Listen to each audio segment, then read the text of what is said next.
is Parasitic Strix Cavern Harpy. Yeah.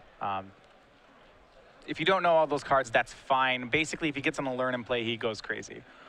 The good thing to know is that if, say, his opponent sneak and show and tells show and tells Emrakul into play and not Gristlebrand, and say Sean show and tells and a learn into play, Sean will probably win on the untap. Yeah, this is a deck where you cannot show and tell and assume you get another turn, which is tough because sometimes the learn gives you the appearance of being a normal deck. Look at Sean's start here. It's Bayou plus Deathrite Shaman. Bugdelver, Jund. Shardless, Jund. Learn is not on my top 3 list right now, what I think my opponent's playing. I'm willing to bet Matthew assumes this is a matchup right now where he can show and tell in an Emrakul, and the thing he has to worry about is Liliana the Veil, not I'm going to die next turn. Right. I always think it's interesting when you have those matchups where the show and tell player can't show and tell. I remember with like old Elves lists when it was more of a combo deck. I had a running joke where, you know, I had like opponent turn 2 player show and tell, and I'd be like, they put into Emrakul into play, and I'd put Priest to Titania into play, and I'd be like, ah, oh, this is fine by me. All right, I get to start a turn with a Priest. Like, and you know, Alern's the same way. If he can put an Alern into play, he'll get him. So Ponder and Lotus Petal for Matthew Dennis. Plays out the Lotus Petal to prevent it from getting thought seized would be the general idea here. So I'm interested to what extent Sean wants to keep up the illusion here of just being a regular Magic deck and not a combo deck. Yep, finds Tropical Islands. So now he looks like Bugdelver or Shardless Bug. You know, if I were Matthew Dennis, I'd expect him to play a Liliana right now, or maybe a Tarmogoyf, or one of these other cards that he doesn't play. He could even Shardless Agent into Baleful Strix right now. Yeah, he could do, that's very, very true. Yeah, Shardless Agent. Okay, yeah, oh, look, it's a Shardless Bug opponent. Okay, got it. And now Jig's up. It's, all right. Yep. Never mind. It's going to cascade into nothing. He plays no 2s. Nope, that's actually not it. Just going to show him his whole deck. Yeah, just as you said, Shardless Agent and Baleful Strix. If he hadn't had to reveal all those cards. The Intuition and the Imperial Recruiter have given up the ruse here, but right, held up appearances for a little while. So he's going to go ahead with Baleful Strix into play. Going to draw a card off this.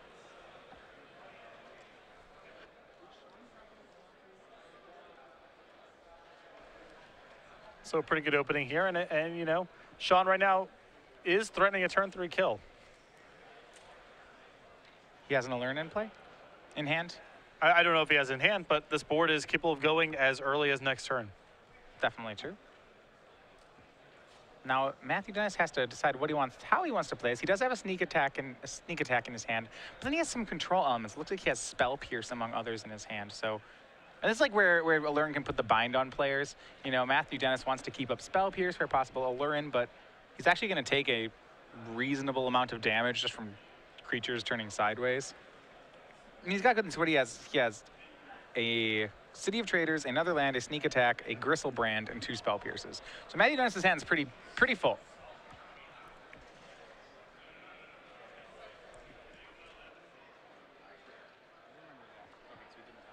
So Matthew in this interesting spot where I guess he elects to just play a little bit of defense, doesn't want to expose the sneak attack just yet. Can play next turn with Spell Pierce back up.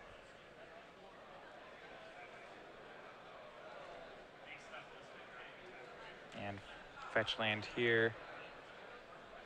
Let's see what he can do here. He's going to play another Deathrite Shaman. This is kind of an interesting deck for Sean to be playing. Stylistically, he's a player local to the upper Midwest. He's pretty much a Thoughtseize player in every format, kind of like a rock player. So this is like, I would say, like, as far as the combo side of things that you'd ever see him get. I mean, this is still a deck with like three Thoughtseizes in the deck. You know, still a Thoughtseize deck at sometimes. Cabal Therapy. Right. The kind of person I don't like playing against, because usually Thoughtseize is really good against anything I'm doing. Sure.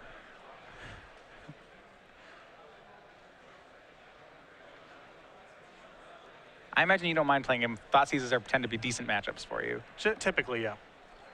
As long as it's not Thoughtseize kill you. If it's Thoughtseise and let's play Magic for 6 or 7 turns. Okay, so I'm Thoughtseizing you out of Ant, then we're not okay. Right. All right. Sneak attack put into play by Matthew Dennis. And this does show where Alern can have a tough time. could put Gristlebrand into play this turn, or he could just wait. With 2 Spell Pierces, I don't know if he has to go for this immediately. Looks like he's going to activate Sneak Attack, putting Gristlebrand into play. I like going for it here in part because Sean has a Baleful Strix in play. And so if you play Sneak Attack and say go, maybe Sean holds back the Baleful Strix next turn and you lose out on a draw 7 off the Gristlebrand. Yeah, he'd ideally like to draw into Emrakul here. And then, because then next turn, if he wants to trade Emrakul with Baleful Strix, that's fine. If nothing else, it's worth looking at 7 cards right now. This perhaps was a little greedy on Sean's side to swing with Baleful Strix. Yeah. And I think he's getting punished for making that play right now. Matthew Dennis is going to immediately draw 7. To be fair, if Matthew Dennis here draws a Lotus Petal to go with these Emrakuls, it's just not going to matter.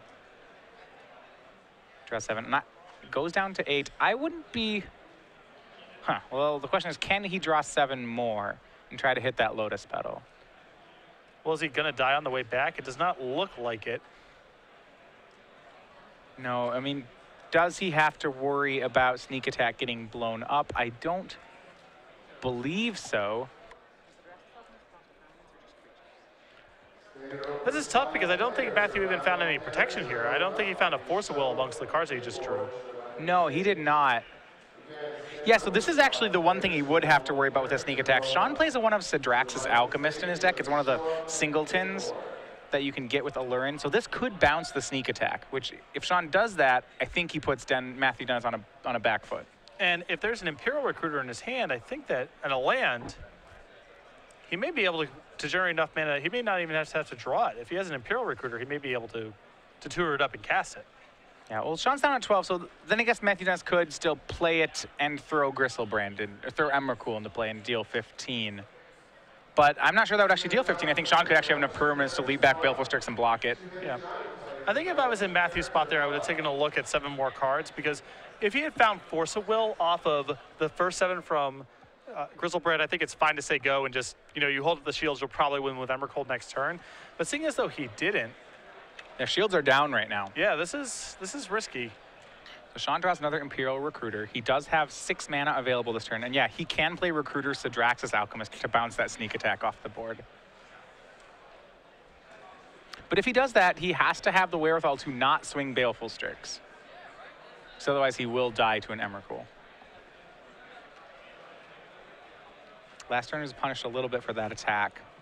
The danger is if Sean's doing that, he's not making any progress. He's still chipping away here damage-wise, but it's a slow burn, that's for sure. Coiling Oracle is the play for Sean. This is a 1-of in the deck. He reveals the top card. If it's a land, it goes into play. Otherwise, it goes into his hand. My favorite part about this card is that it is a Snake Elf Druid. It is quite the creature. Not a lot of Elf Druids in Magic's history. Elf Druids we're okay with, right? We have Elf Druids, but they usually aren't snakes too. Correct. It's an odd combination of creature types. I have a feeling that Magic's modern flavor team would not let this fly nowadays. Snake Elf Druid? Yeah, I mean, it doesn't need to be all of those things, does it? I mean, it has its charms, to have that much text. How would that happen? So, I mean, so I guess humanoid snakes are biologically compatible with elves? Dude, that would surprise me. I mean, sorcery, like is this a creature which was magically hacked together by some, some wizard? Dude, I don't know. You're asking the wrong guy. Where did Coiling? I guess. Well, it's Simic, right? This was a Simic card, so okay, yes. The Simic engineered this possibly. That makes some sense. There we go. That's my story. See, when the Simic came back in Gatecrash, they were all about putting aquatic creatures together. What is it? Shamble Shark's like a crabfish? Yeah, something like that. Back then, they were Fish way beast, more crab ambitious. Beast, Yeah. some mixture. This one was not only an elf and a snake, but it got an occupation. It became a druid. All right, so Sean's going to play. It looks like he'll play an Imperial Recruiter here. Did activate both Death Rights and fetched for that 3rd land. But I don't know if he'll be able to cast anything. I think it seems like he's just trying to put a lot of permanents into play to survive a possible Emrakul. He's got a lot of cushion for it. Yeah, I mean, I think he can survive the Emrakul. The question is then what, though? You know, he's not very close to winning. Well, can he? How much mana can he keep here is part of the question here. So he sacrifices 6 things. Oracle, Imperial Recruiter, and Starless Agent have to go. Yes, so it's going to be 7. And he does get the Sidrax's Alchemist here, so that's part of the game plan. It's going to be 7 permanents because the Baleful Strix has to block. Yep. So does that leave him with 4 mana in any scenario? 1, 2, 3, 4, 5, 6, 7. No, he has to go down to 3 mana in some fashion. 2, 3, 4, 5, 6, 7, 8, 9. He has 10. Yeah, 3. He gets to keep 3 permanents. Right. And it's actually difficult for him because he needs 3 mana to cast the Alchemist, and he needs a blue permanent if he wants to bounce something. And then this doesn't really matter because Matthew Dennis drew Force of Will for the turn. And has the second Emrakul as backup, so he's got it. Yeah, he's got it all rolled up, I think. I think he'll be just fine. Without that Force of Will, we had an interesting save, but I still wasn't sure how Sean was getting to win from this spot. I got how he was not dying for a while. I mean, sacking 7 permanents is pretty rough no matter how you slice it.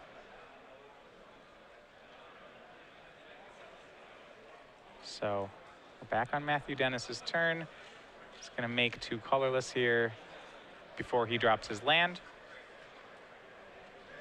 Not sure what he does with colorless mana. Yeah, his hand looks like all blue cantrips and Emrakuls, which he's not Right. quite ready to cast. A little short on mana for those. I guess it is technically correct to float 2 colorless regardless of what you're doing because it is free. Yeah, if he wants a cantrip first, then it could maybe influence something. Yeah, he's going to ponder here. Find City of Traders, Emrakul number 3, and Scalding Tarn. I don't know if you need Emrakul number 3. Yeah, he's going to shuffle. I am wondering, so it seems like he's maybe looking for a Gristlebrand. Well, we need another red source, too. Yeah, we need another, yeah, because he's tapped that Volcanic Island. I mean, there's no reason not to ponder. Could it potentially upgrade his hand? Yep, draw off the ponder. He will find a Grizzlebrand. All right. That does work. I think he still has to Emrakul his opponent, though. You don't want Sean to go into his turn with all this mana. And the Alchemist. Yeah. Sean would seemingly be able to win from this spot. Or maybe not win, but do something really, he'd be able to cause a lot of trouble. And so you see here, Matthew Dennis with no cards like Lotus Petal or anything. He's going to use that colorless mana to cast Show and Tell. Oh, it casts Taxian Probes, not Show and Tell, so this is just free. He's taking 2 damage. Draw Scalding Tarn. See Sean's hand. It's a Ewit, Sidrax's Alchemist, and Imperial Recruiter. And this is pretty hard for Matthew to lose from this spot. He has an Emrakul. I think the Force of Will backup is what ultimately does this. Sean just has a hand of main phase stuff. Can't cast multiple spells in a turn.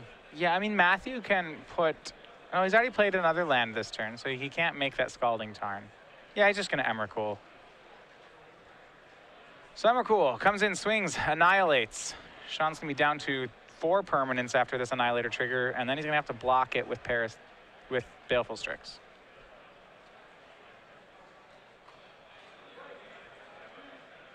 Sean's got to know it's pretty unlikely he's going to survive through this.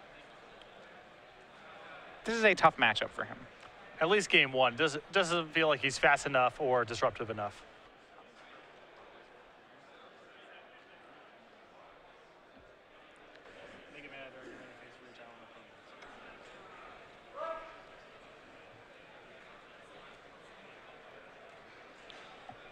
So yeah, Sean, I mean, he's trying to figure out, I guess, what's better amongst the Deathrite Shamans or the lands here to keep, or some mixture of the 2.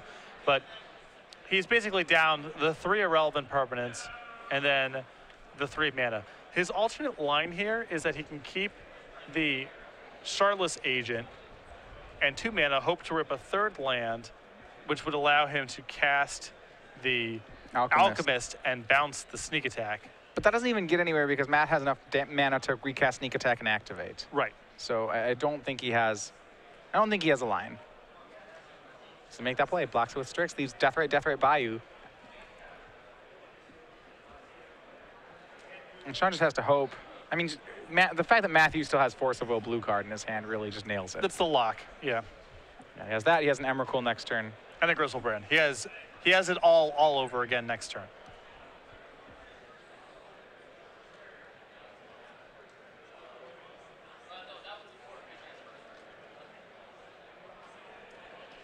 All right. So yeah, yeah. Sean doesn't have a way to play around those. Like Force blue card and Emrakul should be good enough here.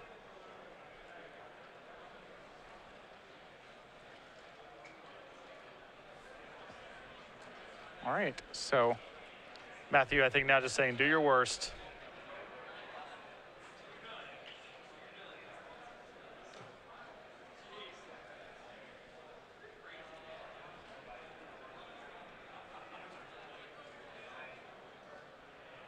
And his worst is not very much here. It looks like it's his choice of cast a 2/2, cast a 2/1, or cast a 1/1. all of them cost 3 mana.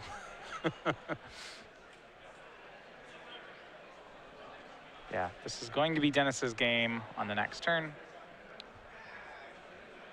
Though I suppose if Sean had drawn Cabal Therapy this turn, he would have had some sort of shot. That would have given him some game. Yeah, he'd have a, well, It would still be bad. it's really bad, but he'd have a chance. Yeah, he does play 4 Cabal Therapy, so there is that. Yeah, as far as combo decks go, this is not one of the fast ones. Alurin is only, it's only a semi-combo deck, really. It's more of a disruptive creature deck. Well, it very rarely wins through the damage. I mean, that's a very, that's Right. an explicitly backup plan that this deck goes to.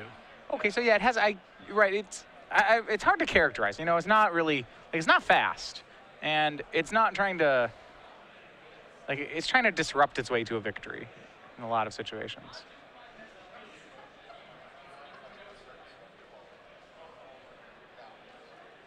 Eternal Witness is going to go ahead and get back Shardless Agent.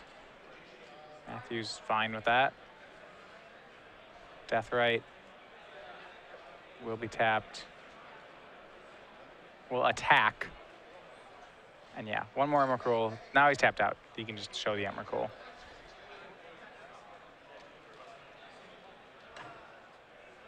And he's gonna show them both, Emrakul and Griselbrand. All right, and then we're on to game 2. The tag team. Pretty fast game overall, and really demonstrates the issues that Alurin has in this matchup. Yeah, I mean, I'm still of the opinion that when you talk about like what's the best combo deck in Legacy, like it's probably still Sneak and Show. To me, it's so powerful as to what it's doing. The tough part is Death and Taxes is so popular now at this point. Your Right. matchup there is pretty poor. That to me is the biggest strike against Sneak and Show. Yeah, it really has fallen off, I would say, in the last couple months. We don't see nearly as much Sneak and Show as we used to. And a lot of that does have to do with cards like, with decks like Death and Taxes.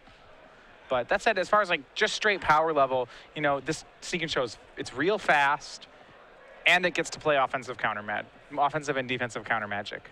It has a very good recipe of speed and consistency. There are some holes in the game plan.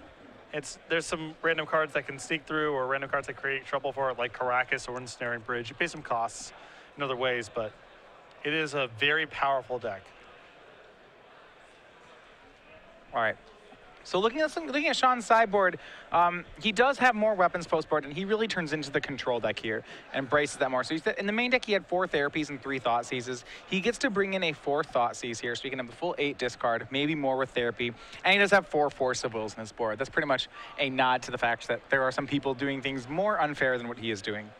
Other cards in his deck, he does have 1 Reclamation Sage. He could get that if he wants a way to blow up the sneak attack, which I imagine the Reclamation Sage is better than some of his other one-ofs. It seems to me to be better than Sidrax's Alchemist right now.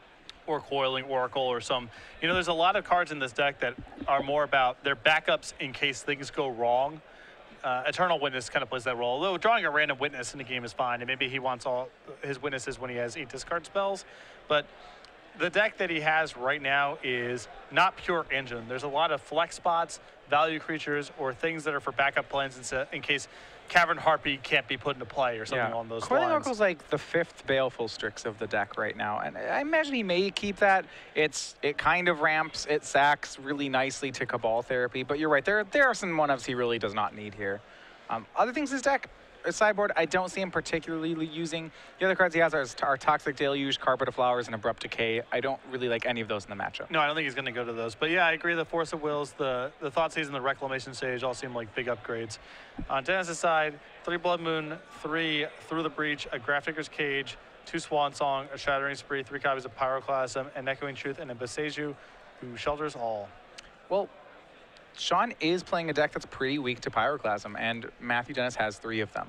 While that's not entirely the game plan he wants to go on, it's not like he's playing against a beatdown deck. I think there's just too much value in Pyroclasm to not play it, and so I'd imagine he'll board those 3 in. It's tough. I think he's going to bring it in just because it's hard to say no. I think underneath the surface, though, it's not the best card for the matchup. Exactly. Pyroclasm is good against Deathrite Shaman naturally, but the rest of the deck they're non-essential components. Sean can just win with Alurin and Imperial Recruiter, even if he gets his board Pyroclasm away the previous turn. So well, all of them are 1/1. Like all his creatures are just like low power toughness guys with come into play abilities.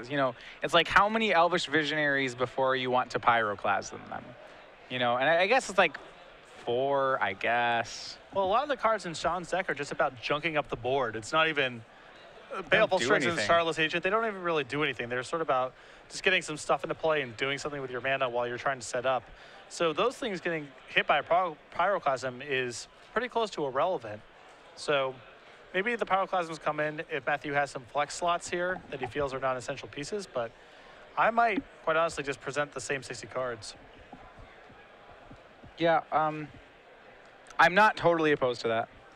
Maybe the Blood Moons are good enough, but if Sean opens up with, he has some basics, and he does have some copies of basics, and he does have some, Deathrite Shaman, so it's not a guarantee that Blood Moon's going to do anything. Yeah, there is one weapon they actually can use. Grafdigger's Cage creatures cannot, it stops you from creatures entering the battlefield from libraries. Yeah, so that doesn't stop Imperial Recruiter. No, it doesn't stop Imperial Recruiter. Okay, no, you're absolutely right. That doesn't, yeah, there's nothing, it's close, but it's not there. Yeah. Yeah, if I'm in Matthew's seat and I know exactly what Sean's playing, I believe I'm presenting the same 60 cards. Yeah, I think there may be some value to bringing in 3 Pyroclasm. Spell Pierce is weak here, but I guess no, I like the same cards. You're right. Spell Pierce is a little on the weak side, but you're an opponent with Intuition and Alurin in their deck. Yeah, it's fine. It's good enough there. I'd even be okay spell piercing a Thoughtseize. Yeah, for sure. Just nothing in the sideboard here is that attractive. Yeah, and that's one of the things when you play a deck like Sneak and Show, I think in the abstract you're powerful enough that when there are some matchups where you simply don't have any board cards for them because your game 1 deck, like they don't hurt it enough for you to merit you playing anything on the board for them. Correct. And the decks, Sneak and Show often gets these hands that are missing a piece because, you have something to cheat to play but not the enabler, or the enabler and the thing to cheat to play and not the mana or something. So bringing in these sideboard cards that aren't cantrips and aren't part of your engine are a big cost in my mind. So it's not just, are these cards good against my opponent theoretically, but are they better? Are they good enough that they allow me that I should get away from my core synergies, my core engine? And I think Sean's deck doesn't really present anything that warrants that kind of response. All right, so now we are going to start game 2. Sean's on the play, and we get a Thoughtseize turn 1. And the hand we see here is 3 lands, 3 lands, Gristlebrand, Through the Breach, and a couple others. So this is the type of hands that Sneak and Show gets all the time, where even through a Thoughtseize here, even if the Through the Breach gets selected, he's just a top deck away from being able to reset it with a Show and Tell. And this is the cost of bringing in things like Pyroclasm. Imagine one of these pieces right now is a Pyroclasm. This Thoughtseize, it magnifies the power of the Thoughtseize in that scenario. Yeah, the other artifact there is a Lotus Petals, so I don't think he'll be taking that. There's some redundancy on the sneak attack effects, so he may just take the monster. He's going to go for through the breach. Well, Looks like there's two monsters. So he Yeah. has Emrakul and Gristlebrand. He took the way to get them into play. And, well, it's always fun when your opponent draws the card you thought seized. Perfect. And Matthew Dennis plays Island Go. Right now, he is primed for a turn 3 kill. Or not kill, but turn 3 really mess stuff up. Turn 3 through the breach. Pretty close to a kill. Yeah. Sean makes a second land, no other plays, passes the turn. And now Force of Will has entered Matthew Dennis's hand. He does not have a blue card to go with it, however, so. I'm really excited to Sean to Thoughtseize, see the hand that he saw, and then get killed on turn 3 with Force of Will backup. So your draw steps were through the breach, Force of Will, blue card. All right, sure. That's going to be really fun. All right, third land from Sean. And he's going to go with a Brainstorm here. He has 2 fetches up. Looks like Sean has a pair of Force of Wills here, too. He draws Cabal Therapy. Another Cabal land. Yeah, two therapies in the land. Now we got something going, because he got the Well, now he information can on what's just in the hand. Take everything. Well, he knows he can hit on his first therapy, and once you hit on one therapy, then you hit on the next ones. Yeah, he can lead off by naming one of the big creatures that he knows he's going to hit, and then the second one will likely name through the breach, and then Matthew is in a fair bit of trouble. Well, not to mention that when Sean plays creatures, he's going to flash back the therapies again. Oh, he's going to go to work on Matthew's hand now.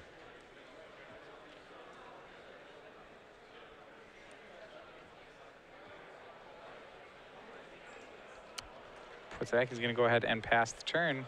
He does not play any of the therapies yet. I don't think he's worried. He's not worried enough about dying here. Had Matthew Dennis drawn a blue card, I think he would get him right now. He did not. He drew a land. You just have to jam the through the breach, I think, right? No. He's waiting for the blue card so he can have Force backup. Showing a lot of respect for the possibility of Force of Will, maybe Spell Pierce. Definitely. Though you are playing against an opponent who is playing a lot of discard too, so there's this, you know, you're getting attacked from both sides. For sure.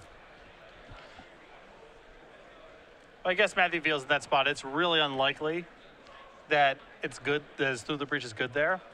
And if he draws a blue card, his odds go up so high that it's worth the wait. Yeah, that said, we know that there's a pair of therapies, or at least a therapy in Sean's hand. I believe he kept one of the 2 therapies. No, he kept 0. He kept 0 of them. Wow, all right.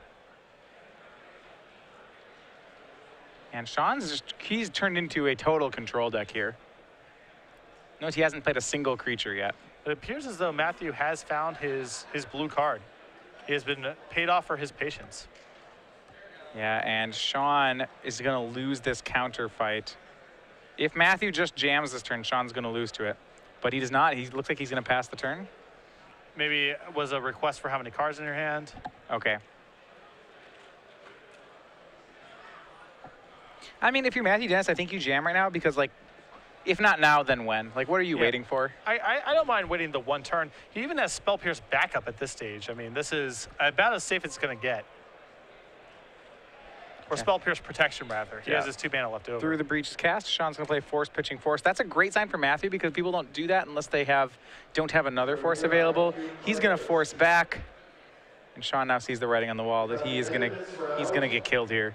If you're Matthew Dennis, I'm pretty sure you start with the Gristlebrand here. Well, with Sean at 15, I think I just put him in play. He's actually at 15. Okay, we'll just kill him. This feels pretty safe to me. All right, and there you have it. Matthew Dennis, 2-0 defeats Sean Weihe. He moves to 5-1 to stay in contention. Not a lot to do. Not a lot to be done about that matchup, I feel like.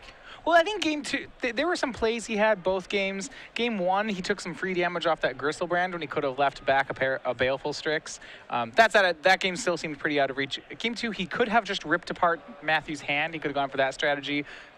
Hard to say whether it would have panned out because he had no clock. Yeah. I mean, sitting on your hands all day long against a deck like Seek and Show, there's so many cantrips in the list that that's also not a recipe to necessarily win the game. I mean, right. I'm not sure what he was digging for exactly with those brainstorms and the fetch lands there, but I guess he felt fairly safe with just the 1 Force of Will back up there, but Matthew was able to power through it. And Matthew got paid off for his patience there. If he had gone for it the turn previous, it wouldn't have been good. The turn he went for it was good, so he was rewarded for that line of play. I know a lot of people just their instinct when they're playing a deck like that is just jam. And you know, when we watch our best Sneak and Show players, they're regularly doing that. I mean, Todd Anderson comes to mind as someone who is just jam constantly just, that's the line, is just jam. But Matthew there showed a lot of discipline and got paid off for it. Yeah, and he will move to 5-1. So remember, it's a 9-round event. This is round 6 you're currently watching, so players will have to win. It'll take them 2 or maybe 3 more wins to break into the top 8. Yeah, I believe the attendance figure we heard today was 250 and change, roughly 256. That's a pretty small 9-round event, actually. So